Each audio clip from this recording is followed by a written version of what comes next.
Hey guys, welcome to the channel. Now today I'm bringing you my first impressions video of Dragon Ball Z Kakarot.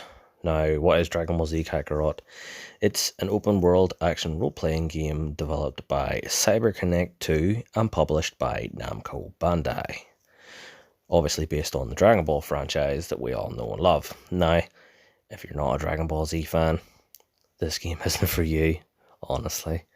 If you are, it's going to feel like a nostalgia trip from start to finish. Well, I'm just assuming that, considering the time I have played of it so far. I've got up into the just before fighting Vegeta and Nappa, as obviously if you remember how far that is into the series. Now, as for the combat is drastically simplified compared to previous Dragon Ball Z games, including the current Fighter Z. It's basically separated into ki blasts, attack.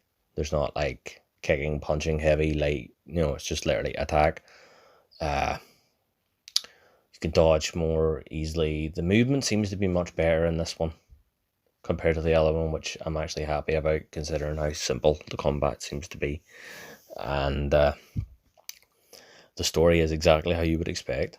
It's progressing exactly how it did in the show, with minor alterations considering open world little events, side quests and stuff that didn't occur during the show. For example, Android 8 from the Dragon Ball series, the much older series, I've obviously come across him and did a mission for him where crazy Red Ribbon Army and not androids, robots are running amok, and basically you just go and kick the fuck out of them.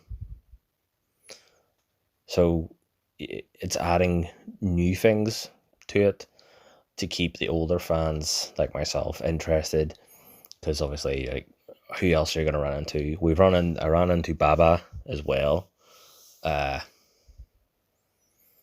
Who else? Ran into Android 8, Aether, Baba, Yajirobe, Flip, I can't remember, the flying cat, I can't remember the name of the cat, I can't believe that, I'm mortified at myself. Basically, long story short, the RPG elements, which as this initial plot line is progressing, is teaching me more and more about the different aspects of the game. There's different community trees, as they call it. The higher up the level they are, the more bonuses you get towards your character. It's just that simple. There's lots of materials I've been collecting, but as of yet I haven't been taught how to craft or anything yet, if there even is a crafting system in it. I'm not sure. You can't eat before you know you're going into battle to boost a particular thing, like your energy defense or increase your attack damage for 15-20 minutes, something like that. So it seems generally a very flushed out RPG, considering what it's being based on. Dragon Ball has always basically been about, Dragon Ball Z has always basically been about training, fighting, training, dying, training, fighting. So I'm generally enjoying it so far. I'm going to do a full review, obviously, once I finish the game. I didn't have a review copy, so this isn't, I haven't had 20 plus hours with it, or even longer. I don't know how long the review copies were out to people, but we didn't get a review copy. This is the store copy, so getting stuck into it, completing it, not as quickly as possible. I don't want to miss anything. I want to get as much of the side quests and stuff done as possible. So it's a proper in-depth review and something that can really let you know whether it's worth your money or not as a fan or not as a fan.